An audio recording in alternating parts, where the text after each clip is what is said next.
Buenas tardes, bienvenidos a todos. Gracias por estar presentes.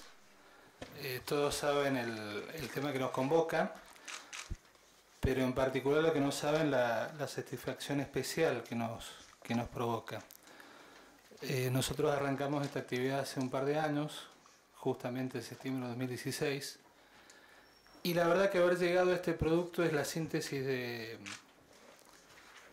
muchas líneas de acción que nos planteamos. Este producto es una iniciativa de dos compañeros que no trabajan en la Dirección de Investigación General de Capacitación e Investigación. Es una iniciativa de Ulises Rey y de Diego Alba, que son compañeros nuestros que trabajan en la Dirección de Recintos, que se han formado en su momento a su propio costo y riesgo. Estos son ambos licenciados en Gestión Parlamentaria por la Universidad 3 de Febrero, pero además llevan obviamente muchos años en la casa, que eso les da el plus necesario. Y otro plus que tienen, que han tenido el profesor, el señor que está a mi izquierda, que es una autoridad en la materia en la Argentina y en Latinoamérica. Entonces, ¿por qué digo que es una síntesis muy especial? Porque primero logramos interesar a los propios compañeros de la casa en lo que estamos haciendo.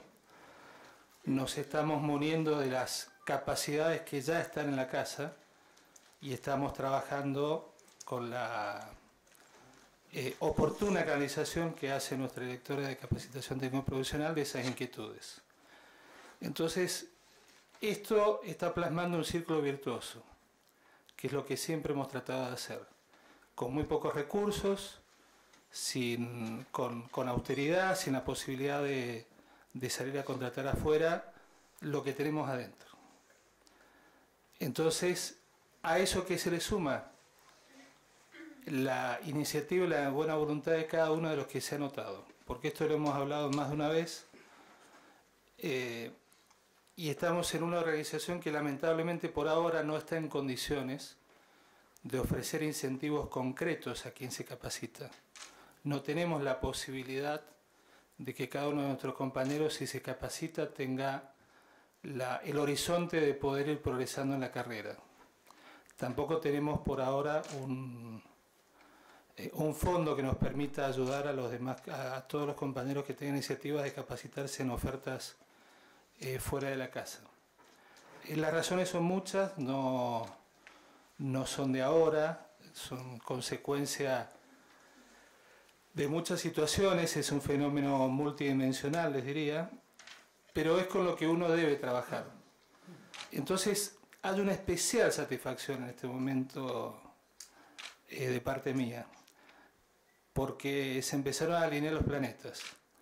Además va a ser una capacitación online, con toda la posibilidad y la comodidad para que ustedes lo hagan al ritmo que lo puedan hacer. Es además un producto al cual en particular le tengo mucha fe, porque puede ser un producto exportable para nosotros. ¿Qué quiere decir esto? Que le tengo mucha fe para que lo podamos ofrecer a todas las casas legislativas del país, porque está bien concebido, y a todo el esfuerzo y toda la experiencia y el entusiasmo que le han puesto Diego y Ulises. La frutilla del postre es que logramos tener de asesor a Héctor Pérez Urbón, a Torchi, que entre otras cosas también nos ayuda a optimizar el material y la gestión que van a llevar adelante nuestros dos compañeros. Ellos van a ser los profesores, ellos son los que van a llevar adelante el curso. Y rescato otra vez que lo están haciendo de mil amores, con toda la colaboración y la buena voluntad, porque ni siquiera están dentro del equipo de la Dirección General. Así que les agradezco públicamente el gesto, porque la iniciativa fue de ellos. Obviamente ha venido al dedo también porque uno ha tratado de generar las mejores condiciones para ello. Nosotros identificamos tres públicos: los que están en la estructura administrativa, los que están en comisiones y los que están en despacho, entre los compañeros. Cuando uno ve la lista, que además ya habla por sí misma, hay 58 inscriptos, ve justamente plasmado eso. Hay compañeros de todos los distintos perfiles. Porque además hay algunos que hoy no están en despacho, pero pueden llegar a estar, o vienen de estarlo, o les gustaría volver a colaborar.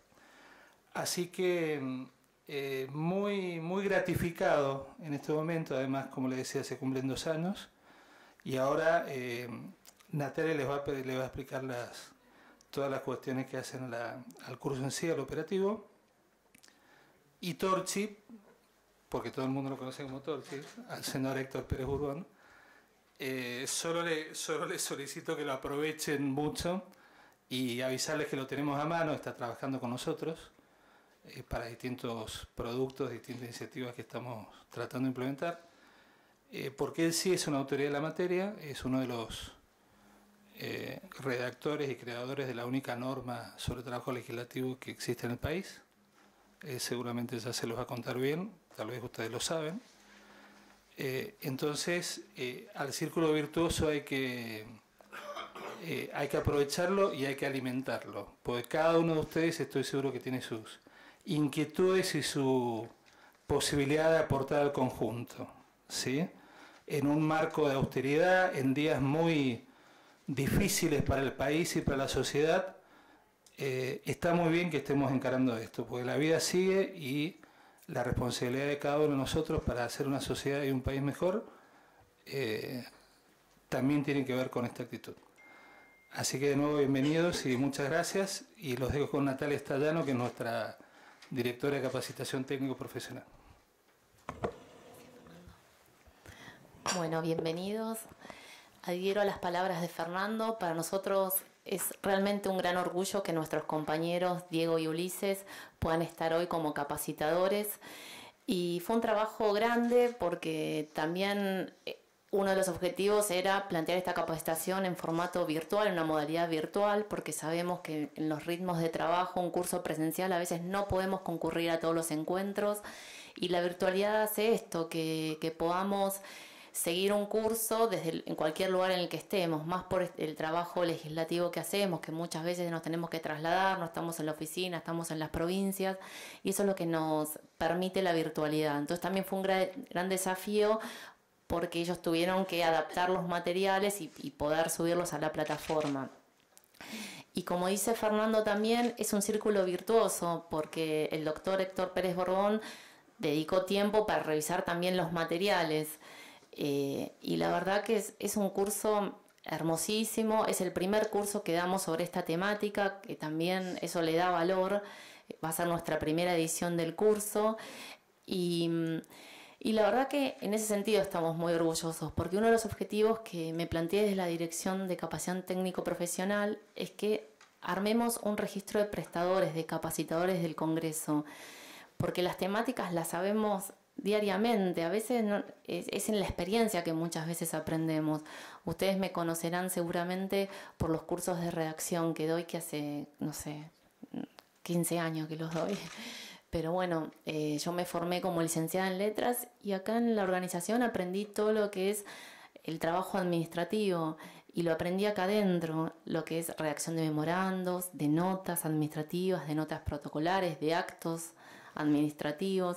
Entonces celebro esto y decirles también y convocarlos que si alguno de ustedes que está aquí presente dice, bueno, yo me animo a dar un curso, quizás no tengan la didáctica, pero eso lo vemos juntos, porque nosotros tenemos un equipo que podemos formarlos en darles pedagogía para que puedan dar la clase, y en esta modalidad virtual que quizás es más fácil, que nos animamos más y no tenemos que estar enfrente de un auditorio, que es quizás lo que nos puede dificultar. Entonces también convocarlos, que si algunos de ustedes tienen una temática que la aprendieron en el trabajo, porque nosotros aprendemos, que podamos ser solidarios y también formar a nuestros compañeros. Y eso es lo que hoy se hace, y que es lo que Fernando también quiso resaltar, que son compañeros nuestros que nos van a capacitar, y para mí eso tiene un valor enorme. Bueno, y yendo ahora entonces a las cuestiones prácticas. Hoy va a ser la charla introductoria, entonces, que lo va a dar el doctor Héctor Pérez Borbón, y la semana que viene, el lunes, va a empezar el curso virtual. Van a recibir en estos días los usuarios y contraseñas.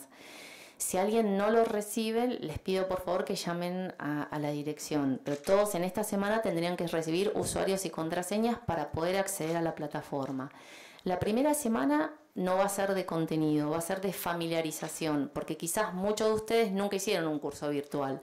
Entonces a veces eso asusta un poco, decir, bueno, ¿cómo es la dinámica? Entonces esa primera semana nos vamos a familiarizar, ver cómo se usa la plataforma, cómo se suben archivos, para así después, en la próxima semana, que ya empieza el contenido, que es el módulo 1, ya sepan, bueno, cómo se usa un foro, cómo se suben los materiales, etcétera, etcétera. El curso va a constar van a ser 4 módulos, 4 semanas de contenido, que tanto Diego, que están acá sentados, Diego y Ulises, los van a coordinar. Y que saluden, dense vuelta y saluden, porque decimos Diego y Ulises, todo por computadora. Así que bueno, la idea es aprovechar la virtualidad. La plataforma tiene un mail interno, un correo electrónico, así que les pueden escribir a través de la plataforma. Pero no tengan miedo, que si tienen dificultades nos llaman por teléfono, el teléfono siempre resulta. Así que, bueno, por mi parte nada más. Cualquier dificultad que tengan, si no reciben usuario y contraseña, que nos llamen. Bueno, y entonces le cedo la palabra a Torchi. ¿La encuesta es el papelito? La encuesta la tienen todos. Necesitaría un ejemplar para mí después. Sí, sí. ¿Qué tal? Buenas tardes. Es una trampa lo que hace Fernando, porque es tanto que yo sé mucho y qué sé yo qué, entonces ahora están todos con una expectativa fenomenal. Tendría que haber dicho, oye, queríamos uno bueno, solamente conseguimos a este, y uno tiene un techo más cómodo para manejarse. La charla de hoy, en realidad, más que una charla, es un interactuar de charlas. Yo suelo comenzar este tipo de temas con una fábula de Leonardo Castellani, a quien seguramente casi ninguno conoce, pues es un tipo demasiado inteligente para ser conocido en Argentina. Nació en 1899, noviembre de 1899, murió en el año 80 y pico por ahí. Escritos, cura jesuita, después se fue de los jesuitas, siguió como sacerdote del clero secular. Escritos desde tratados de teología hasta novelas policiales, ambas puntas inclusive, lo que se les ocurra. Entre otros, un libro de fábulas muy lindo que se llama Camperas, que tiene una fábula que me parece muy adecuada para esto. Dice que estaba la oveja y el carnero ahí en el prado comiendo pastito, y allá a lo lejos el perro pastor. Y entonces la oveja le dice al carnero, qué lindo tipo ese, ¿no? Sí, dice el carnero, es un tipo raro. ¿Y qué es ser raro?, le dice la oveja. Ser raro es no ser como yo. Y esto es lo que nos pasa cuando empezamos a trabajar en un cuerpo parlamentario. Es tan distinto de lo que uno habitualmente conoce que lo primero que uno dice es que es raro. Y como es raro, yo trato de pasar acá mis 4 años o 6 años, depende de qué cámara esté, y que después que sea lo que Dios quiere y chau. Y no es así, es posible entender un cuerpo parlamentario, pero uno tiene que saber cómo son los parámetros de funcionamiento y de organización de eso. Hace muchísimos años, debe ser como 30 por lo menos, ganó el Premio Nobel de Física un científico pakistaní, lo cual no tendría ningún problema hasta ahora, salvo que este hombre fue a recibir el premio con sus 2 esposas, porque era musulmán, tenía una esposa inglesa y otra pakistaní. A la gente de protocolo del Comité Nobel se le quemaron todos los papeles, porque no sabían cómo se hacía esto. Estos van los 3 a la misma habitación, son 2 habitaciones, 3. A la cena va con una, va con las 2, una es importante, la otra es secundaria. No tenían ni idea. Ahora, esto no justifica sostener que el matrimonio poligámico de los musulmanes es en sí mismo una cosa rara o una cosa desordenada o una cosa anárquica. Lo que pasa es que hay que entender cómo funciona. Bueno, nosotros con el Congreso en general nos pasa esto.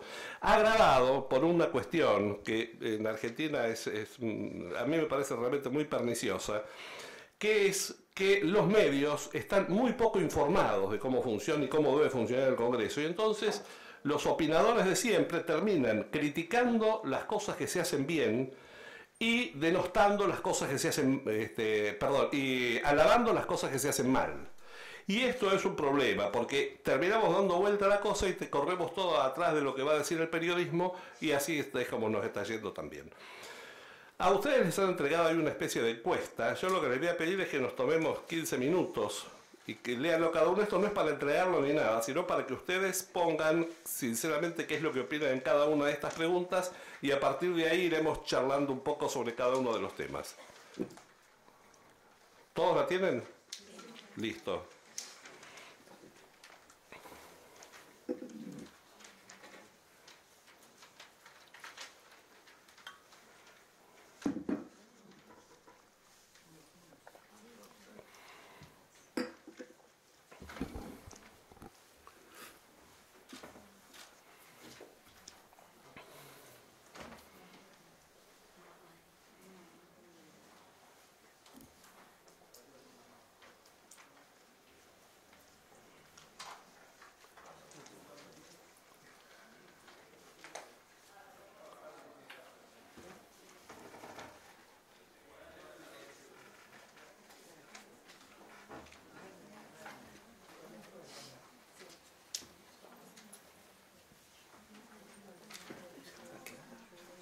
Sí, sí. Ah, porque después le voy a tirar alguna cosa a ustedes directamente. Sí, sí, sí, no hay problema.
Hasta las 5 más o menos, ¿no?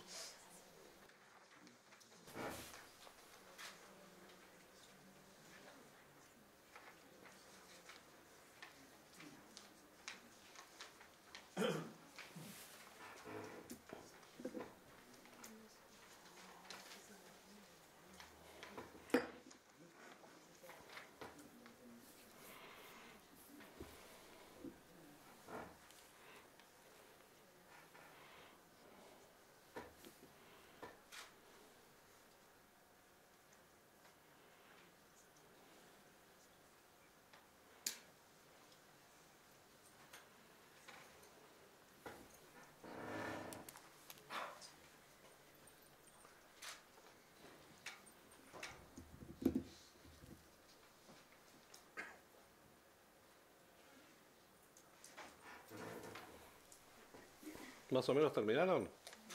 ¿Sí? Bueno, a ver. Pregunta 1. Cantidad de legisladores por habitante en Argentina. ¿Son pocos o son muchos comparativamente con los demás países del mundo? ¿Quiénes pusieron que son... A ver, ¿qué orden está esto? ¿Quiénes pusieron... ¿Quiénes creen que son pocos? Levanten la mano, por favor. Pocos legisladores por habitante. ¿Quiénes creen que son muchos? ¿Quiénes creen que son más o menos la misma proporción de legisladores por habitante? Como siempre, amplia mayoría no sabe, no contesta, pero bueno. Bueno, ¿comparados con qué son pocos o son muchos? ¿Con qué país, por ejemplo? Venezuela. ¿Venezuela? ¿Cuántos legisladores tiene Venezuela? Sinceramente, lo he visto por televisión y vi que el armado es prácticamente lo mismo y vi que eran menos, eran como en el Senado, menos cantidad de diputados. ¿Y en otros países? Bueno, fíjense este cuadrito.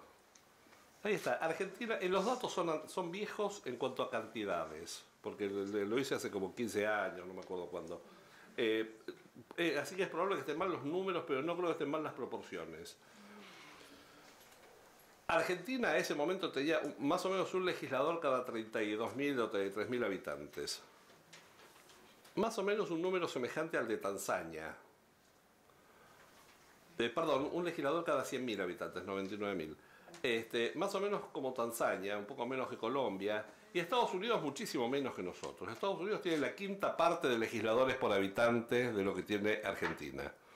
Uno podría pensar que los países más desarrollados o que andan mejor tienen menos habitantes, pero fíjense que al lado de Estados Unidos está Etiopía, que no es parecida a Estados Unidos, ni en cantidad de habitantes, ni en desarrollo económico, ni en estabilidad política.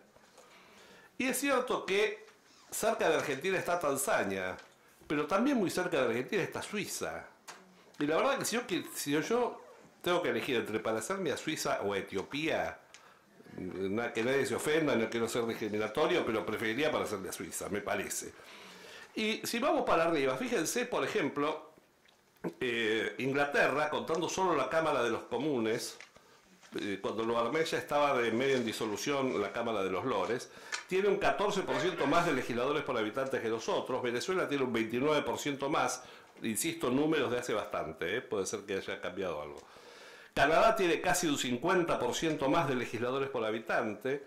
Italia tiene un 65% más de legisladores por habitante que nosotros. Nueva Zelanda tiene casi 3 veces legisladores por habitante que nosotros. Noruega tiene casi 4 veces. O sea, no hay ningún número. Si ustedes se fijan, por debajo y por encima de Argentina, hay países federales, hay países unitarios, hay países desarrollados, hay países pobres, hay países políticamente estables, hay países políticamente inestables, hay países bicamerales o congresos bicamerales, hay congresos unicamerales. No hay ningún número que uno pueda sacar. No hay una cosa que dice, no, los países que andan bien tienen más o tienen menos. No, es absolutamente heterogéneo el sistema. Fíjense, estamos pasando de Estados Unidos, la quinta parte de legisladores por habitante, a Noruega casi 4 veces la cantidad de legisladores por habitante. Y Suecia anda por ahí también. Y en las provincias argentinas, ¿cómo anda la cosa? Cantidad de legisladores locales respecto de la población. Comparado, por supuesto, tenemos que comparar con un país federal, porque los países unitarios no tienen legislaturas locales. Pero comparado, por ejemplo, con las legislaturas de Estados Unidos, ¿tenemos muchos legisladores por habitante o pocos? ¿Qué les parece? ¿Muchos? ¿Comparado con quién, por ejemplo? Porque hace un tiempo había una muy criticona que salía a comparar Formosa con California. No sé si se acuerdan. Y la cantidad, es una vergüenza, la cantidad de legisladores que tiene Formosa comparado con lo que tiene California. Es cierto, pero fíjense qué curioso esto. No sé si se alcanza a ver. Habría que subirlo un poquito.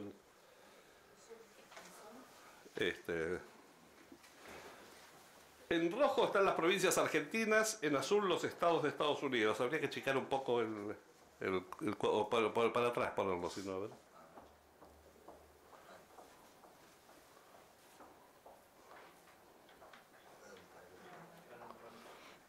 Bueno, ahí no se alcanza a ver, pero California, que es el estado con menos legisladores por habitante de Estados Unidos, tiene un legislador casi cada 300.000 habitantes. La provincia de Buenos Aires tiene uno cada 100.000, o sea, bastantes más legisladores por habitante que lo que tiene California. Pero fíjense que Buenos Aires está más o menos como el estado de Nueva York o el estado de Florida. No hay mucha diferencia, está más o menos igual. Y si vamos para otras legislaturas provinciales, si ustedes se fijan, por ejemplo, más arriba está Córdoba, Santa Fe y Tennessee, tienen más o menos lo mismo. Pero bastante menos, o mejor dicho, bastante más legisladores por habitante que Buenos Aires o muchísimo más que California. Tucumán y Nevada están más o menos igual. Entre Ríos y Missouri están más o menos igual. Mendoza, importante Mendoza, y Connecticut o Mississippi están más o menos igual. Tierra del Fuego tiene más o menos lo mismo que Montana. New Hampshire tiene un legislador cada 3.000 habitantes. Entonces, si nosotros queremos sacar cuentas raras, podemos sacar la que se nos dé la gana. Por supuesto, si yo comparo Catamarca, que es la provincia que tiene más representación por habitante, y quiero que tenga el índice de California, de los 50 y pico de legisladores le sobran todos menos uno. para que tener ese índice. Pero si yo comparo Buenos Aires con New Hampshire, en lugar de tener 92 diputados más 46 senadores locales, tendría que tener algo así como 4.500. Tampoco vale acá ningún número. Fíjense que la relación entre el que tiene más representantes y el que tiene menos en Argentina es una relación de 100.000 a 6.000, o sea, 15-1 más o menos. En cambio en Estados Unidos es 100-1. Un legislador cada 280 y pico mil habitantes en California y uno cada 3.000 habitantes en New Hampshire. Tampoco se puede sacar ninguna cuenta acá. Las legislaturas argentinas, ¿cuántas son bicamerales y cuántas unicamerales? ¿Alguien sabe? Hay 8 legislaturas bicamerales, que son provincias viejas: Corrientes, Entre Ríos, Santa Fe, Catamarca, Mendoza, San Luis, Salta y alguna más, no me acuerdo. No, Tucumán ya no. Y provincia de Buenos Aires. Las demás son unicamerales. ¿Está bien o está mal que sean bicamerales en las provincias? ¿Qué les parece a ustedes? Bueno, miren, en Estados Unidos, salvo el estado de Nevada, son todas bicamerales. Y tan mal no les va a los muchachos. No es que haya que copiar todo, pero tampoco escandalizarse. Tenemos legislatura bicameral, qué vergüenza. Hay un montón de otros países que hacen eso, y a nadie le parece mal. Esto es una cosa que me parece que es importante. No creer en lo que dicen los medios, lo que dicen los opinadores, porque eso no es bueno. Uno tiene ideas equivocadas cuando se rige por eso. Pregunta 2. Por favor, esto ya les dije, no es una charla, sino que va a ser así una especie de intercambio. Así que cualquier duda, comentario, crítica, lo que quieran, estoy simplemente la hacen y listo. La pregunta 2. Cuando un bloque político niega el quórum en una sesión, ¿quiénes consideran que ejerce legítimamente su derecho? ¿Quiénes consideran que se abusa de su derecho? ¿Quiénes consideran que realiza una acción a la que no tiene derecho? Nadie. ¿No sabe, no contesta? Muchos. Bueno, acá hay un problema, que es entender para qué está la sesión. ¿Para qué está la sesión? ¿Cómo? Para dar tratamiento a los proyectos. ¿Y qué quiere decir dar tratamiento a los proyectos? ¿Cómo? Debatirlos. ¿Debatirlos en qué sentido? ¿Para ponerse de acuerdo? ¿Cómo? ¿Para aprobarlos o no? Sí, está bien, para aprobar. Se da antes en comisión. ¿A quién está dirigido lo que dice un legislador al recinto? Al pueblo, al pueblo. El pueblo quiere saber de qué se trata, para eso está el recinto. Para eso está el recinto. El recinto es para que la gente sepa lo que piensa cada legislador, si quiere decirlo respecto del proyecto. No es para discutir los proyectos con la intención de aprobarlos o no aprobarlos, discutiendo ahí qué es lo que se va a resolver. Al recinto se llega con la posición ya tomada. Y entonces lo que hace el legislador es explicarle a la ciudadanía por qué está a favor o en contra de ese proyecto que se está tratando. Y ese estar a favor o en contra muchas veces no tiene ninguna relación con los motivos por los cuales otro también está a favor o en contra. ¿Por qué? Porque cuando se llega a una síntesis de que este es el resultado que queremos aprobar, se llega partiendo de lados diferentes. Cada uno tiene su propia posición respecto del tema y cuando logran decir, bueno, acá estamos todos de acuerdo, uno llega por un lado y otro llega por otro lado. Los dos están de acuerdo con este gris, pero algunos están de acuerdo con el gris porque el gris es lo más blanco posible y otros están de acuerdo con el gris porque el gris es lo más negro posible. Las motivaciones de ambos son diferentes. Entonces, esto es lo que hay que entender. Por eso yo creo que cada vez se está equivocándose más al limitar los tiempos en el recinto. Como si hubiera que hacer las cosas rápido. Me están a mí, ciudadano, negándome el derecho de escuchar a los legisladores por qué están a favor o están en contra de ese proyecto. El recinto no es para sacar las cosas rápido, ni es para ponerse de acuerdo en eso. Es para que la ciudadanía entienda qué es lo que se está tratando y por qué se está tratando eso. El pueblo quiere saber de qué se trata y eso me lo están cercenando cuando acortan tanto los tiempos. Por supuesto, esto acá me van a criticar de acá a la luna, pero yo sigo pensando así. Listo. Para algo tengo casi 70 años, así que ya estoy listo. Bien. Cuando un bloque niega el quórum, lo que dice es no estamos todavía de acuerdo en cómo vamos a resolver esta cuestión. No vamos a discutirlo ahora, no vamos a exponer ahora nuestra posición antes de trabajar para el acuerdo. Porque la esencia de la democracia es el acuerdo, y ese acuerdo se logra en las comisiones. Una vez que se logró el acuerdo de las comisiones, vamos al recinto y explicamos por qué. Esto es lo mismo que suelo decir como cuando uno compra una casa. Yo quiero comprarme una casa, Fernando quiere vender su casa. El objetivo de los dos es el mismo, que la casa pase de ser propiedad de él a ser propiedad mía.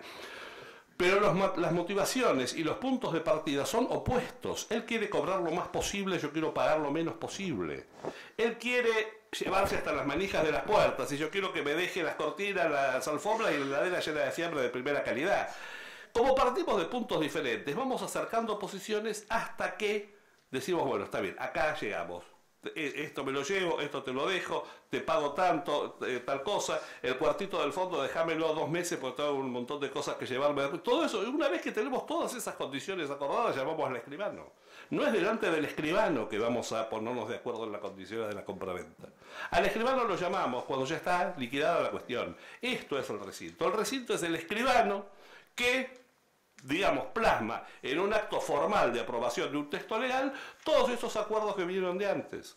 Entonces, creer que el recinto es para discutir los temas, claro, si uno cree eso, por supuesto, está mal que no haya quórum, está mal que los legisladores estén mirando la luna cuando el otro habla. ¿Y por qué no me están hablando a mí? ¿Por qué tengo que atender? Cuando el legislador habla al pueblo, no me habla a mí que soy el legislador del lado. Es más, si ustedes se fijan, bueno, no sé si sale mucho, pero es así. En muchos lugares, el ordenanza que sirve el café en el recinto a los legisladores, además del café les trae el diario. Esto es formal. ¿Por qué? Porque sí, porque yo estoy ahí para tener una función, pero no es el lugar donde vamos a discutir las cosas. Fíjense, por ejemplo, en Inglaterra. La Cámara de los Comunes tiene 650 miembros. El recinto donde se reúnen tiene 437 asientos. Si van más de 2/3 no tienen lugar para sentarse. ¿Y saben por qué es esto? Cuando en la Segunda Guerra el Parlamento quedó prácticamente destruido por las bombas alemanas, se discutió bastante para la reconstrucción de hacerlo en el estilo en que estaba o una construcción más moderna. Churchill fue el que más defendió mantener el estilo tradicional con la serie de argumentos que no vienen al caso. Pero además dijo otra cosa Churchill, y dijo, el recinto además hay que hacerlo de modo que no quepan todos, porque si no los discursos van a ser siempre frente a una cámara semivacía. Y si ustedes ven las sesiones en el Parlamento inglés, 650 diputados van a ver que nunca más de 50, 60 o 70. Es un recinto distinto, no es anfiteatro como los que estamos acostumbrados, sino que son dos laterales, digamos, porque suelen tener oficialismo y oposición, una cosa muy simpática. A los ingleses les encantan todas estas ridiculeces. Hay bastante distancia entre las dos gradas y hay una alfombra que tiene unas franjas. Algunas veces las he visto amarillas, otras veces las he visto rojas, pero hay unas franjas que ningún legislador puede cruzarla. Entonces se insultan de lado a lado, pero no pueden agarrarse las piñas porque no les da la distancia. Y el presidente les dice, recuerden que los dedos de sus pies no pueden tocar la franja amarilla. Pero nunca hay más de 50 o 60 discutiendo. Y después, cuando hay que votar, entonces sí, formalizan los números y demás. Pero no es el lugar para discutir las cosas. Bien. 3. Los tiempos que tarda el Congreso en sancionar una ley. ¿Deberían acortarse? ¿Deberían alargarse? ¿Son los adecuados? ¿Quiénes dicen que deberían alargarse? ¿Quiénes dicen que deberían acortarse? ¿Son los adecuados?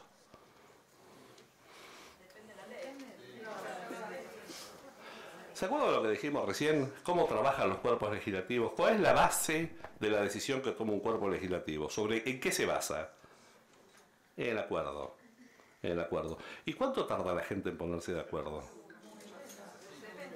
Depende. Hay temas que, yo les digo, yo estaba en el Congreso cuando fue la ley de convertibilidad, que después le dijeron de todo, pero en ese momento fue un alivio espectacular. Desde que llegó la ley de convertibilidad hasta que volvió al Ejecutivo sancionada por las dos cámaras, creo que no pasó ni siquiera una semana. Porque había un fuertísimo acuerdo político de eso sacarlo. En la otra punta, el juicio por jurados está en la Constitución desde 1853. Y no es que no haya habido proyectos, siempre ha habido un montón de proyectos y todavía no nos hemos puesto de acuerdo si vamos o no vamos a hacer el juicio por jurado, por ejemplo. Por lo menos en el orden nacional. En algunas provincias ya funciona. No sé si bien o mal, no juzgo resultados. Digo, es una cosa que está en la Constitución desde hace muchísimo y sin embargo nunca hubo acuerdo suficiente como para sacarlo. No está en la Constitución, pero desde hace, no sé, por lo menos 30 años, 40 años, 50 años, se presentan en el Congreso proyectos, tanto en diputados como en Senado, proyectos para regular el lobby, por ejemplo, y nunca hubo acuerdo para sacarlo. Y entonces, y está bien, si no hay acuerdo no hay por qué sacarlo. Los tiempos son impredecibles en el Congreso. No es que sean cortos o sean largos, son impredecibles porque depende de cuál es el grado previo de acuerdo que haya sobre tal o cual tema. Hay temas que salen muy rápido porque hay un acuerdo suficiente. Y hay otros temas que no, porque no hay acuerdo. Y está bien que no salgan si no hay acuerdo. El sistema de Congreso bicameral en lugar de unicameral, ¿es necesario? ¿Quiénes creen que es necesario? ¿Quiénes creen que no es imprescindible, pero es conveniente? Es conveniente, pero para esta circunstancia de la Argentina es excesivamente costoso. ¿Es un gasto innecesario? Bueno, bastante. Claro, porque ustedes laburan acá, vivos. Si fuera unicameral, están fritos. Miren, yo les dije, hay 8 legislaturas unicamerales, hay 8 legislaturas bicamerales en la Argentina, 16 unicamerales. ¿Y saben cuál es el problema? Muchas de esas legislaturas unicamerales tuvieron que inventarse un sistema de doble lectura. La ciudad de Buenos Aires, la provincia de Chubut, la provincia de Río Negro. Hace varios años, con Alejandra Esbetas, estábamos dando un curso en Tucumán, en el Consejo Deliberante de Tucumán, Bussi gobernador. El curso este lo organizaba la gente de Bussi, o sea que había afinidad política con el gobernador. Y ellos mismos me decían que había sido un error pasar de la legislatura bicameral que tenía Tucumán a la unicameral. Eso fue, el primer gobernador de la nueva legislatura fue Palito Ortega, para que se ubiquen más o menos en el tiempo. La Convención Constituyente la ganó Bussi e impuso la unicameralidad. Y estaban arrepentidos porque decía que habían aumentado muchísimo los vetos del gobernador. Y sí, porque cuanto más se trabajen las cosas es más fácil que salgan bien masticadas y bien trabajadas. Hace unos años me invitaron a participar, mejor dicho, en un seminario sobre la técnica legislativa en el derecho canónico. Busqué el Código de Derecho Canónico, busqué errores, encontré un error, pero cuando lo hablé con el cura amigo mío, canonista, me dice, no, pero fíjate, esto es por la traducción al castellano, en latín no está el error. Pero tardaron como 12 o 14 años para hacer el Código de Derecho Canónico. Y no tiene errores. El Código Civil y Comercial nuestro, que lo sacaron así rapidito, para que tengan una idea, en los primeros 8 artículos tiene 19 errores. Calculen lo que pasa en total. No es bueno este apurón para sacar las cosas. Y la bicameralidad obliga necesariamente a este tipo de trabajarlo más, de pensarlo mejor, de reflexión. Dice que es una charla entre Washington y Jefferson, creo, o alguno de estos. Me acuerdo nada más que la frase final: el Senado es el plato donde se enfría el café de la taza de los representantes. ¿Por qué es esto? Cuando hay apurones, en la otra cámara ya la cosa se enfrió. Siempre son tremendamente criticadas, en las legislaturas unicamerales pasa, esas sanciones de último momento cuando se terminan las ordinarias. Bueno, justamente en un sistema bicameral eso es irrelevante, porque aunque se saque rapidísimo de acá, después tiene que pasar al otro lado. Y entonces habrá que esperar el nuevo año parlamentario y volver a analizar la cosa y demás. Esto no quiere decir que haya que dormir todo lo que viene de la otra cámara, pero parecería que el sistema no es malo, de hecho muchos países lo tienen, y los países que no lo tienen, porque por ejemplo Inglaterra no lo tiene, porque la Cámara de los Comunes prácticamente no es legislativa, tiene un cuerpo muchísimo más numeroso. Ellos son, como les dije, 650 diputados contra los 257 nuestros. Entonces, esta es otra cosa que también hay que replantearse un poco. No es bueno creer que el Congreso funciona bien cuando saca muchas leyes. ¿Ustedes conocen a alguien que sepa cuántas resoluciones firmó el ministro de Defensa el año pasado, por ejemplo? No, y nadie le importa tampoco eso, porque no es un número que uno tenga que tener como para saber si fue un buen ministro o un mal ministro. Con las leyes del Congreso pasa lo mismo. No es mejor Congreso porque saque muchas leyes, ni peor Congreso porque saque pocas leyes. Simplemente hay que sacar las leyes que hay que sacar. La cantidad de colaboradores que tiene un legislador. Esta es una pregunta interesada en el caso de ustedes, así que podemos olvidarla. ¿Son muchos, son lo necesario, son pocos o no sabe? ¿Quiénes creen que son muchos? ¿Quiénes creen que son pocos? Todos creen que son pocos, a ver si podemos dar a un amigo. Bueno, aunque no lo crean, acá hubo un diputado que le parecía que era un disparate que cada comisión tuviera 8 asesores. Y lo planteó hace muchos años. Por supuesto no tenía la menor idea, él no sabía lo que era ser diputado, pero bueno. Si ustedes se fijan, lo que son los aparatos burocráticos de otros congresos es una cosa impresionante. Acá estamos muy rengos en ese sentido. El cuerpo de letrados del Congreso Español, por ejemplo, es un aparato técnico de la gran flauta que duró durante todo el franquismo a pesar de que no había cuerpo legislativo y tiene fama de ser el lugar de ingreso y de ascenso de concurso más difícil de toda España.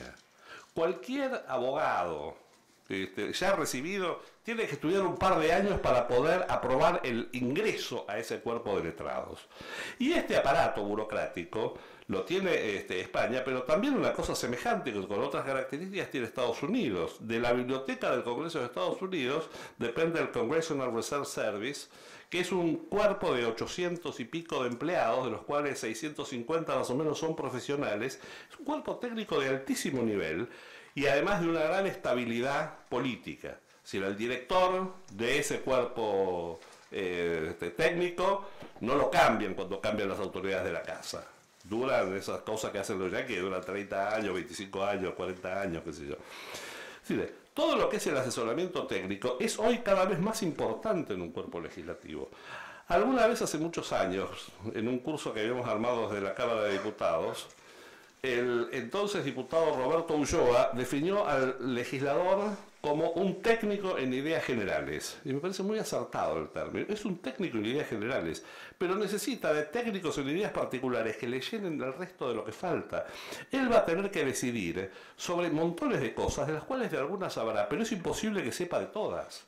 No hay nadie en el país que sepa de siderurgia, también sepa de pediatría, también sepa de relaciones internacionales, también sepa de defensa, también sepa de legislación penal. No hay nadie que sepa todas las cosas. Y el diputado tiene que poner su voto para cada uno de estos temas. Entonces necesita, además de la especialización que es el tema de las comisiones, necesita de gente que le apoye en este tipo de cuestiones.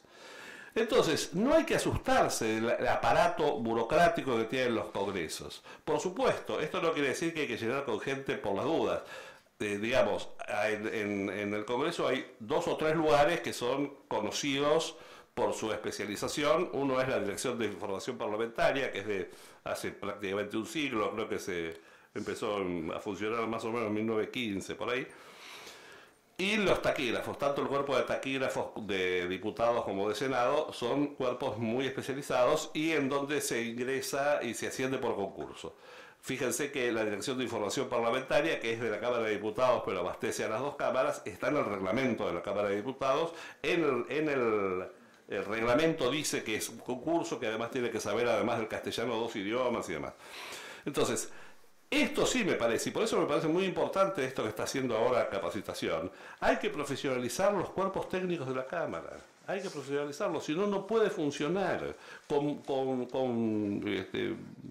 buenas ideas solamente no funciona, porque después hay que sacar textos legales que estén bien hechos, no como el Código Civil. El desempeño actual del Congreso es muy malo, malo, bueno, muy bueno, no sabe. Bueno, dejémoslo. ¿Qué les parece a ustedes? ¿Cómo anda el Congreso? Yo creo que no funciona bien, entre otras cosas porque me parece que no tiene claro cuál es su función. Tiene un poco que ver con todo esto otro que vimos antes. En el año 1908,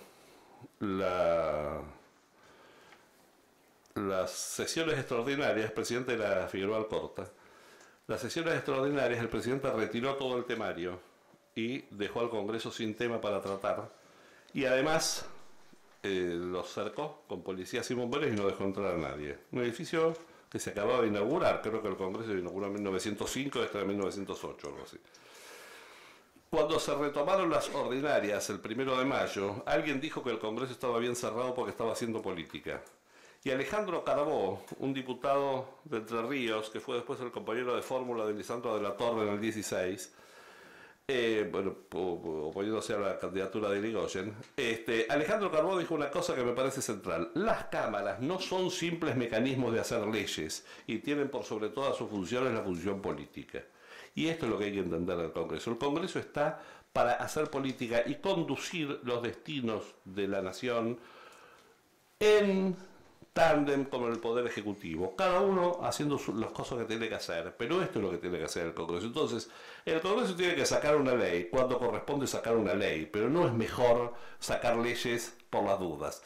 La política tiene que hacerla, en función de gobierno, y para eso muchas veces hacen falta leyes y otras veces no son leyes las que hacen falta. A veces son otros actos normativos que no son leyes. Por ejemplo, el juicio político no se resuelve a través de una ley, y me parece que es una cosa importante. Poder echar al presidente de la nación, por ejemplo, no, es un tema no menor.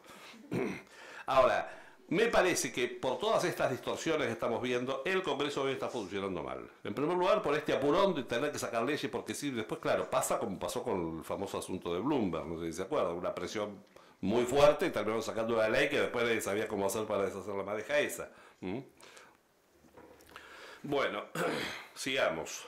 En el punto 7, ese es un cuadrito. Un legislador presenta muchos proyectos. ¿Es un buen legislador? ¿Quién cree que es un buen legislador? Nadie. ¿Y el parlamentario qué hacemos? ¿Que le da el premio al diputado que presenta más proyectos? ¿O no? Antes, ahora está haciendo otras estadísticas, no sé si vieron. La vez pasada vi una estadística de cuántas palabras dijo cada uno. Yo estoy proponiendo que hagan una estadística de cuántas cucharas de azúcar le pone cada uno al café, para ver de qué manera las provincias están deteriorando el presupuesto nacional. Pero ¿es un mal legislador porque presenta muchos proyectos? ¿No depende de eso? Es un problema ese, ¿no? Creer que el diputado tiene que presentar proyectos. ¿Ustedes saben cuántos proyectos de ley puede presentar un diputado en el Congreso Español? ¿Cuántos les parece? 0. 0. Los proyectos de ley son solamente los que presenta el Ejecutivo. Lo que puede y esos entran directamente para su tratamiento. Lo que puede presentar un diputado se llama proposición de ley, y para que se le dé ingreso tiene que estar apoyado por un número razonable de legisladores. No puede presentar cualquier cosa porque quiere. Acá estamos presentando, no sé ahora, pero andamos como 6.000 proyectos por año, más o menos. Sí, ni pies ni cabeza. En Senado, otros tantos en diputado. Una vez hablando con el secretario parlamentario, estábamos almorzando con el secretario parlamentario de la Cámara de Diputados del Estado de Florida, en Estados Unidos. Y estaba el secretario parlamentario de la legislatura también, Perico Pérez. Y este hombre nos decía que el reglamento autorizaba a cada diputado a presentar 5 proyectos por año. Y lo iban a bajar a 3, porque 5 es demasiado. Pues no tiene sentido, no tiene por qué. Ramón Castillo, durante todo su mandato como legislador, presentó un solo proyecto de ley. Cuando se aprobó, fue la primera ley de quiebra que tuvo la Argentina. Suficiente, claro. Castillo era un comercialista muy importante, profesor de Derecho Comercial de la facultad, un célebre comercialista, y armó la primera ley de quiebra que tuvo la Argentina. No hace falta más, no hace falta más para creer que Castillo fue un buen legislador. Acá nos pasamos presentando proyectos por las dudas y yo creo que a la larga eso termina siendo un mal legislado, porque cada proyecto inútil que se presenta ocasiona gastos.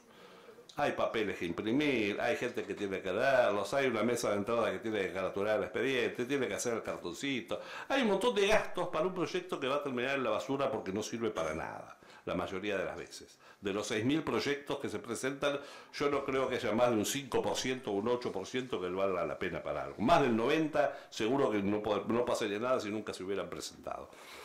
Entonces, eso me parece que también es una cuestión para tener en cuenta. Lamentablemente, el parlamentario da premios al que presenta muchos proyectos, sale el ranking de quienes presentaron más proyectos, este diputado no trabajó nada, no presentó ningún proyecto en toda su vida. Bueno, son cosas que hay que empezar a, son telarañas que hay que sacarse de la cabeza y además explicar a la gente que esto es así, porque como los que tenemos alguna idea del funcionamiento de esto, no tenemos el megáfono que tienen los diarios, la información generalizada de la gente sigue estando más cerca de lo que dicen los diarios o los medios en general que los que podemos decirles nosotros, que somos los que entendemos cómo es la cuestión. Otra pregunta. Es muy fácil encontrarlo en su despacho y hablar con él. ¿Es un buen legislador? ¿Es un mal legislador? ¿No depende de eso? ¿Depende de eso? ¿No? ¿Por qué? ¿Qué pasa si el senador está siempre, si el senador o el diputado está siempre en su despacho? ¿Qué es lo que sucede? No está en la provincia o no está en otro lado que tiene que estar. Esto lo van a ver en el curso, las famosas 5 estaciones de trabajo del legislador. El legislador no está solamente en su despacho, su trabajo no es... Ustedes van a centrar el curso en lo que es la gestión del despacho, que es importante, pero además están las comisiones, además está el bloque, además está el recinto, además está el distrito. O sea, si él está siempre en el despacho, está descuidando el resto de los lugares donde tendría que estar ocupándose. Siempre soluciona los problemas de quien concurre a verlo. ¿Es buen legislador? ¿Mal legislador? ¿Cómo? El problema es este. Nosotros, digamos, algunas deficiencias de nuestro país hacen que se vayan distorsionando algunos trabajos. En realidad, en un país como la Argentina, donde Dios está en todas partes pero atiende en Buenos Aires, el legislador termina convirtiéndose muchas veces en una especie de gestor privilegiado para solucionar el problema de la gente, que no debería ser su función. Él no tiene más remedio que hacerlo, porque él también tiene que cuidar el gallinero de su territorio, obviamente. Pero la verdad es que no es una tarea que él deba hacer. Esto debería, digamos, uno no necesitaría tener un amigo para poder activar su trámite jubilatorio. Debería salir normalmente el trámite jubilatorio y lo mismo cualquier otro tipo de trámite. Como en Argentina las cosas funcionan suficientemente mal y estamos demasiado acostumbrados al tema de la gestión, del gestor, digamos, de la influencia y cosas por el estilo, entonces pasa esto. Pero la verdad es que no es una tarea del legislador. Por eso, inclusive, en algunos casos, los bloques se ocupan de este tipo de cuestiones. Asiste siempre a las reuniones de comisión y participa. ¿Se escucha atrás? Porque me parece que el audio está medio fluctuante. Asiste siempre a las reuniones de comisión y participa. ¿Es un buen legislador? ¿Sí? ¿Por qué?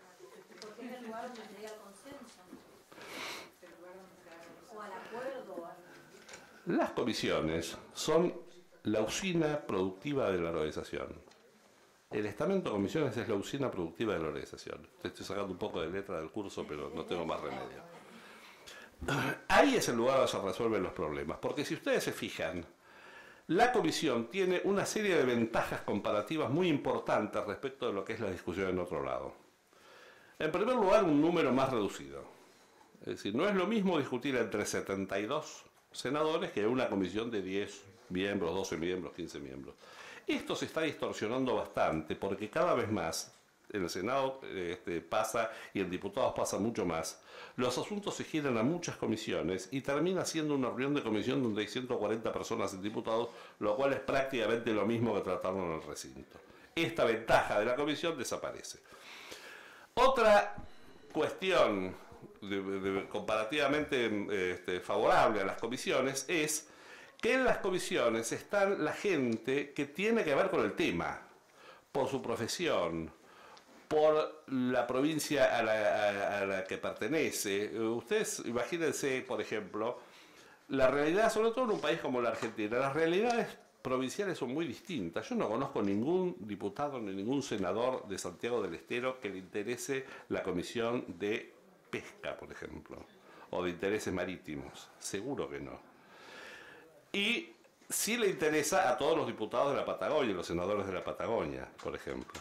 Los problemas de la caña de azúcar, al diputado de Chubut la verdad que le importa bastante poco. Para los de Tucumán, Salta y Jujuy es central. Entonces, esto hace que en las comisiones esté la gente que por su profesión o por sus intereses sectoriales tenga más afinidad con el tema. Por ejemplo, casi siempre los legisladores del sindicalismo intentan estar en la Comisión de Salud, porque el tema de las obras sociales para ellos es muy importante. Y todo lo que tenga que ver con obras sociales tiene que ver con salud. Entonces, algunos están en energía, otros están en defensa, otros están en legislación general o constitucional o lo que sea. Es decir, y entonces discutir entre gente que entiende del tema es mucho más fácil para ponerse de acuerdo que entre gente que no entiende del tema. Otra ventaja de la comisión es que se puede interactuar mejor con las personas que se van a ver más directamente afectadas. Ojo con una cosa, cualquier ley repercute en toda la sociedad. Cualquier ley repercute en toda la sociedad. Esto es una cosa que los legisladores deberían tener claro y ustedes como asesores o como trabajadores, colaboradores del diputado tienen que tener claro. Supónganse que hay un déficit presupuestario y en el municipio, en la provincia, en la nación, lo que sea, se decide paliar ese déficit con un impuesto al auto. Yo no tengo auto, ¿me afecta o no me afecta? ¿Por qué me afecta? No, yo me muevo en mi Overo rosado, no uso ningún tipo de vehículo. ¿Por qué me afecta? ¿Cómo? ¿Por? No pienso comprarme nunca auto, no, jamás. ¿Por qué me afecta? ¿Sabe por qué me afecta? Porque yo, claro, porque como yo no tengo auto, no tengo nada que pagar. Que si en vez de hacer un impuesto al auto, hubiera hecho un impuesto a la barba, sí tendría que pagar. Entonces siempre me afecta. A veces me favorece, a veces me perjudica. Pero siempre afecta a todos, y esto es lo que hay que tener claro. Esto es lo que hay que tener claro. Todas las leyes afectan a toda la sociedad. Entonces, esto es lo que es más fácil visualizar en la comisión, buscando cómo afectan los distintos sectores que se van a ver afectados por esa ley. A favor de unos, en contra de otros. Lo mismo, interactuar con los sectores del Poder Ejecutivo, porque la ley es haber que instrumentarla de alguna manera. Y entonces es bueno hablar con el sector que corresponda del Ejecutivo, que va a tener que instrumentar la ley, porque a veces hacemos una ley muy linda, pero que es imposible ponerla en práctica porque nos olvidamos de una cosa cualquiera. Entonces, no sé si todavía sigue siendo, cuando yo estaba eran muy comunes y eran muy importantes, las reuniones para el tratamiento del presupuesto, por ejemplo, que se hacían la comisión de presupuesto más la comisión, supongamos, de salud, con el secretario o ministro de salud para tratar el tema del presupuesto de salud, con educación, con defensa, con lo que sea. Esta interacción con los funcionarios también es mucho más fácil hacerla en la comisión que hacerla en el recinto. Otra ventaja de la comisión son los tiempos. Si en la comisión vamos a trabajar para ponernos de acuerdo, lo que tenemos que ver es de no apurarnos demasiado y en la comisión se puede hacer una cosa que es, no, acá estamos medio empantanados, hagamos una cosa, suspendamos esto, que cada uno consulte con su bloque, veamos cómo podemos salir de este entuerto y la semana que viene lo retomamos. Eso en el recinto es imposible. En el recinto, una vez que empezó un tema, casi siempre es para terminarlo ahí, no hay manera de suspender este tipo de cosas. Son todas ventajas que tiene la comisión respecto del recinto. Y como yo les decía, es importante ver a las comisiones como la usina productiva del cuerpo legislativo, porque es el lugar donde se buscan los acuerdos. Pero acá hay un problema. Para conseguir acuerdos es necesario distribuir el poder. Si el poder está concentrado, no hay manera de acordar nada. Porque si el poder está concentrado, el que tiene el poder no le interesa acordar con nadie. Y al que no tiene el poder tampoco le interesa acordar porque es mucho más cómodo patalear de afuera. Entonces, hay que saber distribuir el poder para poder acordar. El problema es cuando en lugar de distribuir el poder, atomizamos el poder. Ser presidente de comisión es tener una cuota de poder. Ahora, en algún momento, el Senado tenía 46 senadores y 43 comisiones. Con lo cual, ser presidente de comisión no era nada importante, porque todos eran presidentes de comisión, ¿se dan cuenta? Acá pasa lo que dice Chesterton en la superstición del divorcio, dice, me encantan las ventanas, no encuentro nada tan maravillosamente bello como una ventana. Pero si yo me dejara llevar por mi pasión por las ventanas e hiciera todo ventana, terminaría por no haber pared y por lo tanto no habría ventanas, porque la ventana necesita que haya una parte que no sea ventana. Con el poder pasa esto, hay que distribuirlo, pero unos tienen que tener más y otros tienen que tener menos, porque si todos tienen igual no he distribuido nada, y esto es lo que a veces sucede. Y esta distribución del poder es, el lugar para hacerlo bien es en las comisiones. En algunos cuerpos legislativos, por ejemplo la legislatura de la Ciudad de Buenos Aires, en lugar de distribuirse el poder en las comisiones, se distribuyen los cargos de planta. Y entonces a mí me tocó la dirección de contaduría, a vos te tocó la dirección de biblioteca, a vos te tocó la dirección de no sé qué. Y esto no es bueno porque la estructura burocrática de la casa tiene que mantenerse inalterada y ajena a todo este tipo de vaivenes politiqueros. Entonces, volviendo a la cuestión, las comisiones sirven para eso, pero también hay un problema que es que hay que plantearse un sistema de comisiones que sea útil para ese cuerpo legislativo. Recién estábamos hablando con Ulises y Diego, ¿no? Yo les contaba que alguna vez en un consejo deliberante de la Patagonia, no me acuerdo cuál, les pregunté, le digo, ¿ustedes tienen comisiones? Sí, me dice, perdón, ¿ustedes cuántos concejales son? Somos, creo que me dijo, 7, 9 concejales, una cosa así. Y tienen comisiones y tenemos 5 comisiones. Le dije, ¿para qué? ¿Para qué? 9 o 11 se reúnen alrededor de una mesa y discuten todos. ¿Para qué hacen comisiones? Eso no lo puede hacer el Senado con 72 senadores. No lo puede hacer la Cámara de Diputados con 257 o la Cámara de Diputados de la Provincia de Buenos Aires con 92. Pero si son 7, 9, 11, pueden no tener comisiones. Muchas veces el tema de comisiones simplemente se copia lo que alguna vez hizo alguien. Hay una cierta leyenda de que el reglamento, una leyenda puesta muy claramente, digamos, mostrando la falsedad bastante de eso, por Fermín Bertón, un artículo muy interesante que tiene, que el reglamento de la Cámara tiene su origen en uno que le encargó Rivadavia Jeremías Bentham para la provincia de Buenos Aires en 1924. No sé si era de Jeremías Bentham, pero la verdad es que son cosas muy viejas que se vienen arrastrando y siempre se hace así, siempre se hace así, con algunas cosas de lo más curioso. Cuando yo estaba en la Cámara de Diputados, ¿saben cuál era qué comisión tenía competencia sobre los temas indígenas? ¿Cuál les parece? Después se creó una comisión de población. Después. ¿Cómo? ¿Cuál? ¿Cultura? No, agricultura y ganadería. La Comisión de Agricultura y Ganadería era la que tenía competencia sobre la cuestión indígena, lo cual no estaba mal un siglo antes. En 1870, 1880, el tema indígena era un tema central para todo el desarrollo agrícola-ganadero del país. Entonces era muy razonable que estuviera ahí.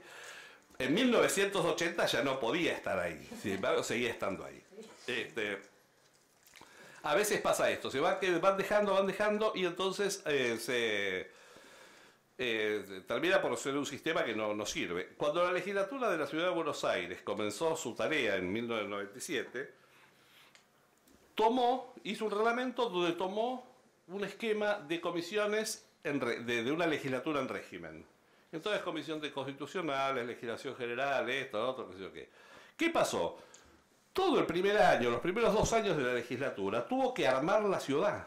Tuvo que sacar la ley de organización de la Defensoría del Pueblo, de la auditoría, de los tribunales, un montón de temas de esos, con los cuales la Comisión de Constitucionales, la de Justicia y la de Presupuesto estaban tapadas de trabajo, y el resto no tenía nada que hacer.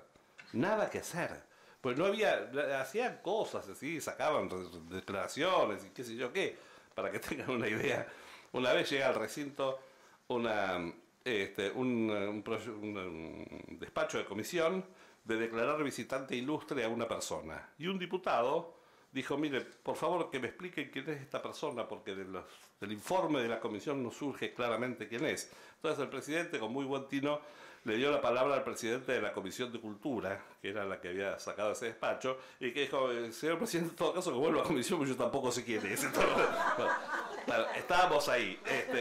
Entonces, la legislatura, para esa circunstancia, debe haber hecho otra cosa, armar una comisión de Defensoría del Pueblo, una comisión de auditoría, una comisión de tribunales, una comisión de cada una de estas cosas. Y después, una vez que estamos en régimen, armamos otro tipo de esquema. Lamentablemente esto no se hace y tenemos un problema adicional, que es que en esto de repartir el poder en las comisiones, cada vez aparecen más comisiones. No sé cuántas tiene el Senado ahora. 24. ¿Cuántas? 24. No, sí, permanentes. Porque había un montón en alguna época. Me parece que cuando Cristina Kirchner estaba de presidenta de la Comisión de Constitucionales hubo un achicamiento bastante grande de comisiones que pasó a un 22 o algo por el estilo, 20, no me acuerdo. No ha crecido tanto, pero en general van creciendo, se hacen nuevas comisiones y aparece un problema que es el siguiente. Se crea una nueva comisión, se le asigna una determinada competencia, pero se olvidan de sacársela a la anterior. Tenemos la Comisión de Salud. Hacemos una comisión específica de drogadicción, por ejemplo, le asignamos competencias, pero no se las sacamos a salud. Entonces los temas van a las dos comisiones. Y esto es un problema. Otro problema que hay en cuanto a las competencias de las comisiones es cuando no se toma un solo atributo de delimitación de competencias. Si ustedes se fijan, las competencias de las comisiones, tanto en Senado como en diputados pasa siempre esto, hay algunas comisiones que están definidas por la materia que trata. Por ejemplo, la comisión de, de presupuesto o la comisión de asuntos constitucionales. Pero hay otras comisiones cuya competencia no está delimitada por la materia que trata, sino por el grupo social afectado. Por ejemplo, población, por ejemplo, tercera edad, o banca de la mujer que tiene el Senado. Entonces, ¿qué sucede?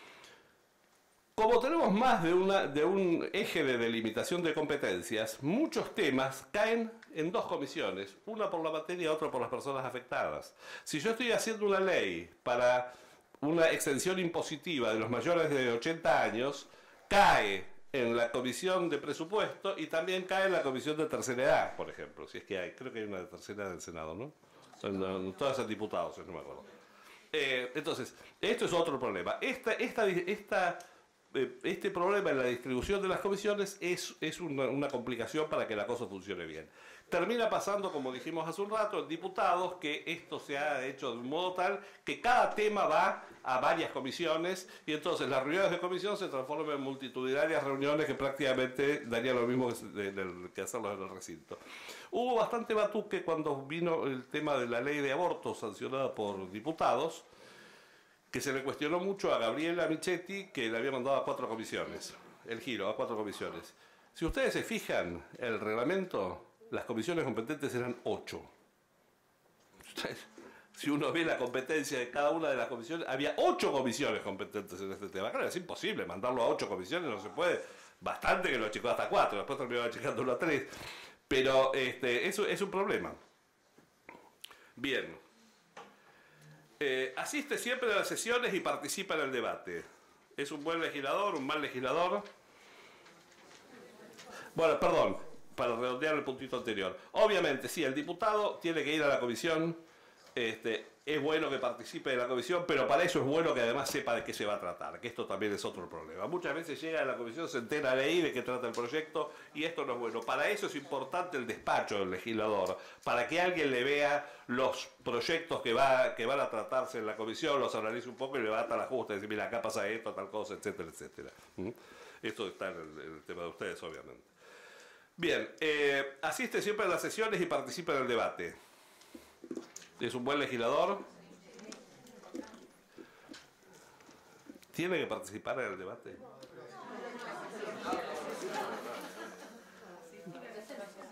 Asistir a las sesiones tampoco es tan necesario. Tampoco es tan necesario. Depende. Como les dije, el legislador tiene 5 estaciones de trabajo. Él en cada... Como se le van a superponer siempre. Siempre se le van a superponer. Él en cada momento evaluará dónde es más importante que yo esté.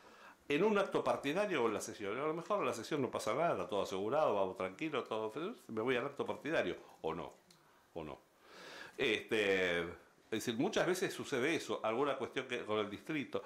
No es fácil manejar la agenda de los legisladores en este caso. Es bueno que estén en la sesión, en el sentido de que las decisiones hay que tomarlas entre todos, porque el acto formal de aprobación se da en la sesión. Me parece un disparate lo que están haciendo últimamente, y esto es un tema que va a haber que resolver en el reglamento del Senado, en el asunto de las abstenciones. Parece que está pésimamente mal lo que se está haciendo. Teóricamente las abstenciones están prohibidas, y cada vez es más laxo el asunto de que yo me abstengo, porque ahí tenemos un problema que tiene que ver con el quórum. Porque en alguna oportunidad en la legislatura de la Ciudad de Buenos Aires hubo tantas abstenciones que la suma de los votos positivos más los votos negativos no daba más de la mitad de la Cámara. Con lo cual, Santiago de Estrada, que presidía, dijo no hay quórum y bajó la sesión y chau. Porque me parece que es así. Es decir, si no, podríamos llegar al absurdo de que hay 72 senadores, 71 se abstienen, uno vota afirmativamente y eso fue aprobado. No vale. Me parece que no vale. Esto es un tema que habría que pensarlo el reglamento de la Cámara, a ver cómo se va a resolver. Salvo eso, el quórum es solo para votar o para empezar la sesión, no es para el debate, y el diputado o el senador habla o no habla en el recinto según le parezca que vale la pena hablar o no vale la pena hablar. No tiene ninguna obligación de expresar cuál es la motivación que lo lleva a tomar esa decisión.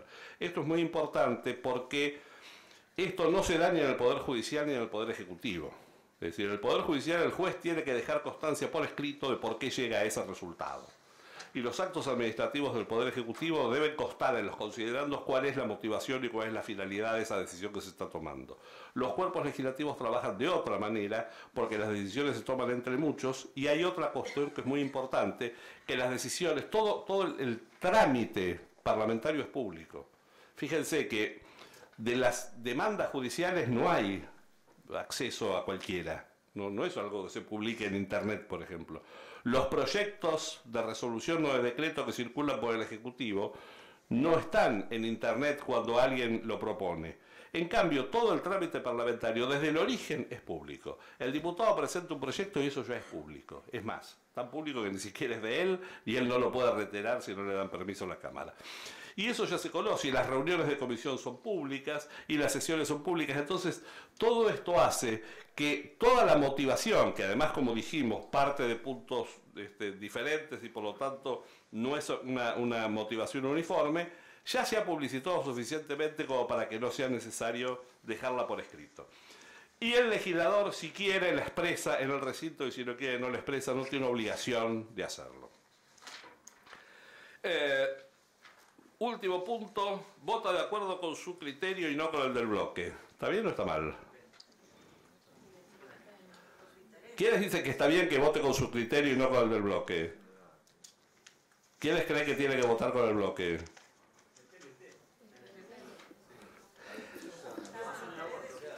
Este es un tema complicado y me parece que es un tema no resuelto en Argentina, que es el sistema electoral. Es el sistema electoral. Porque la verdad es que no todos los legisladores llegan de la misma manera. Algunos llegan con votos propios y otros llegan con votos prestados. Entonces no es lo mismo, no es lo mismo. Yo recuerdo, por ejemplo, en la legislatura de la Ciudad de Buenos Aires, Marta Ollanarte en la primera legislatura encabezó la lista de la Alianza. En la segunda legislatura, Marta Ollanarte se había peleado ya con el Frepaso y el radicalismo. En la segunda legislatura, Marta Ollanarte encabezó la lista opositora a la Alianza. Y Marta Ollanarte, los votos yo creo que muchos eran de ella. Yo creo que eran de ella. Lo mismo que Borocotó, se lo criticó mucho, los votos eran de Borocotó, de casi seguro. No sucede lo mismo con muchos que simplemente están en la lista. Entonces, el grado de compromiso que tiene que haber con el que es causante de que yo esté sentado ahí, me parece que no es tan fácil resolverlo de una manera o de otra. El tema de la pertenencia de las bancas es un problema que se arrastra desde el principio del siglo XX por lo menos. Y ha tenido infinidad de discusiones y de cosas. Yo recuerdo en el 87, 88, por ahí, un legislador que era del partido intransigente que se pasó al radicalismo.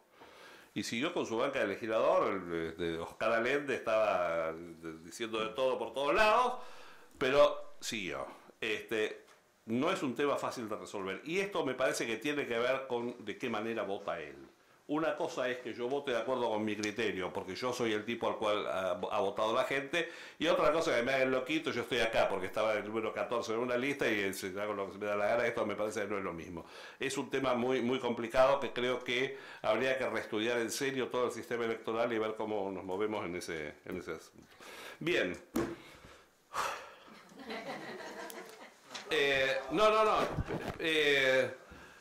No sé, mamá, cuando nos vamos, en la pregunta clásica de Carlitos Balá.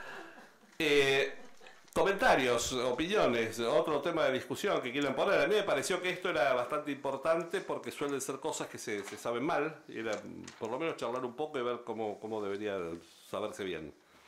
¿Qué? Le hago una consulta con respecto al quórum. Sí. ¿Quiere decir que si la presidencia no garantiza el quórum, no debería convocar? Ah, perdón.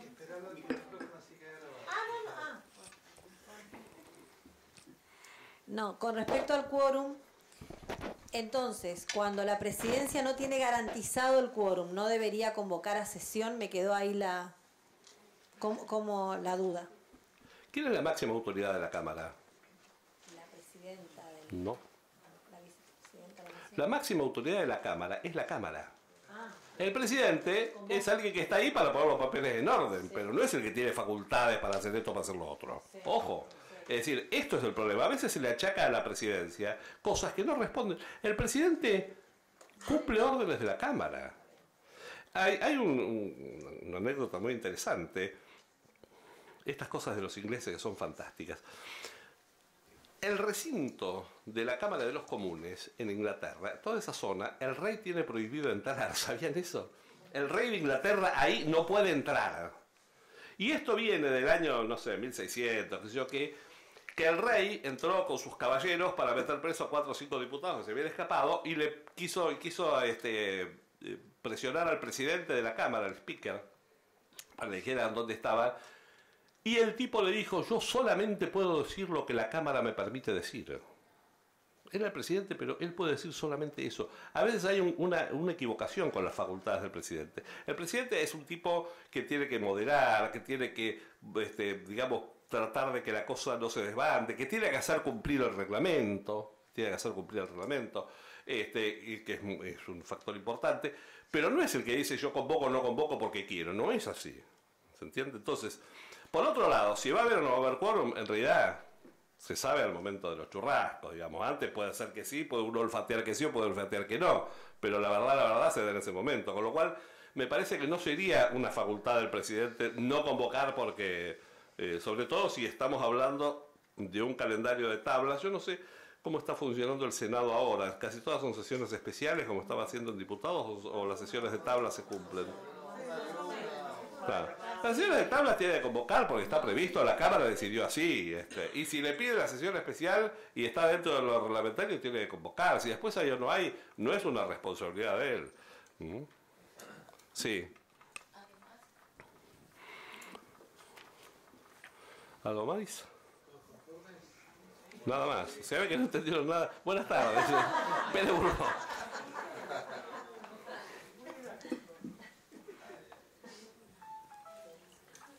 muy simple la pregunta. ¿Cuándo da el próximo curso usted? ¿Cómo? ¿Cuándo da el próximo curso usted? Porque vine con una expectativa y literal, se lo acabo de decir a mi compañera, me abrió la cabeza. Trabajo acá adentro, conozco los movimientos, Que hablemos con Fernando. pero me dio más amplitud del conocimiento que uno cree que tiene. Sí, el tema de, como les dije de entrada, no es fácil entender el cuerpo legislativo, no es fácil entenderlo. Y en general, si uno no se preocupa un poco de buscar ese tipo de cosas, termina muy confundido. Yo me acuerdo, cuando yo empecé a trabajar acá en el Congreso, la primera confusión era la cantidad de papeles que había. Yo no sabía ni qué era. Uno se llama trámite parlamentario, se llama orden del día, otro se llama no sé qué. Unas cosas rarísimas. Y si alguien no le explica mínimamente de qué estamos hablando, es muy complicado, es un tema muy complejo. El entender el funcionamiento de esto es una cosa compleja. Por eso me parece que son importantes estos cursos también. Perdón, Fernando, una cosa. Aprovecho para para comentarles algo. A ellos dos los tuve de alumnos en un curso virtual y justamente comentábamos recién, aprovéchenlo al curso, porque simplemente cumplir con el requisito básico de presencia y nada más no es bueno, porque uno termina aprendiendo muy poco. Aprovéchenlo al curso, consulten todo lo que haya de consultar. Si hay actividades para realizar, háganlas, aunque no sean obligatorias, porque eso es lo que realmente no es tan fácil aprender. Es mucho más fácil enseñar que aprender en un curso virtual. ¿Mm? Sí. Bueno, simplemente, ¿se puede? ¿Se escucha? Perdón, una cosita. Sí.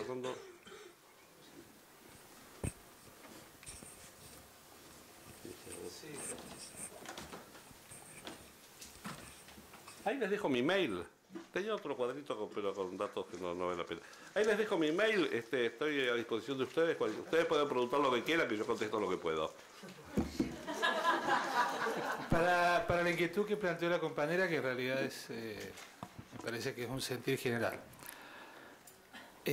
Justamente este curso que se plantea es un curso para abrir el panorama, para prepararse mejor y para preguntar mejor. La capacitación es un proceso de largo plazo, de largo aliento, y uno no debe dejar de estudiar nunca. Esto es así porque aparte hoy los roles van cambiando permanentemente, nuestra expectativa de vida se alarga, lo que nos motiva a los 20 años, a los 40 nos aburre, pero nos motivan otras cosas. Lo que hoy me preparo, que parece que no me sirve para nada, en 5 años me hace la diferencia. Entonces lo que uno trata desde el lugar que le toca estar hoy es generar estas condiciones y estos escenarios. Por eso decía que estamos concretando un círculo virtuoso. El poder tenerlo como asesor a Torchi, tenerlo a mano, es muy importante. Pero tenemos que generar las capacidades permanentes, las capacidades en cada uno de ustedes. Por eso vuelvo a decir lo valioso de tener dos compañeros que pertenecen a otra dirección y que se acercaron a querer dejar, que seguramente ellos están agradecidos a esta casa. Si no, no creo que se hubieran acercado a hacer esta propuesta.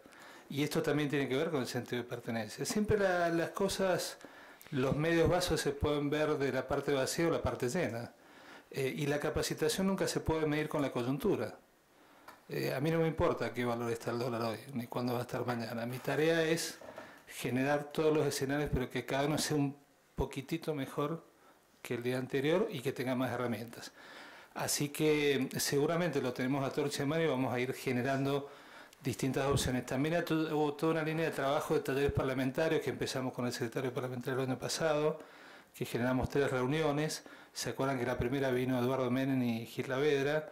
Este año hicimos una que también salió muy bien, con el doctor Pablo Manili, y ahora estamos preparando otra. Allá teníamos específico para algunas comisiones, lo hemos podido plasmar con la Comisión de Derechos y Garantías, y también, insisto, tiene que ser el ida y vuelta. Es decir, las inquietudes que ustedes tengan, nuestra tarea es canalizarlas y aprovecharlas y generar los recursos que no tenemos, conseguirlos, pero eso nunca nos va a asustar. En cada uno de ustedes hay un agente de cambio que puede ayudar a los demás que están ahora y a los demás que vienen. Así que aprovechen y abóquense con mucho entusiasmo a esto, que nunca se sabe cuándo el conocimiento te va a redundar, pero siempre es mejor tenerlo. Gracias. Una cosita nomás, porque se olvidó de una parte. Un optimista dice el vaso está medio lleno. Un pesimista dice el vaso está medio vacío. Un ingeniero dice el vaso es el doble de grande de lo que debería ser. Gracias por verlo.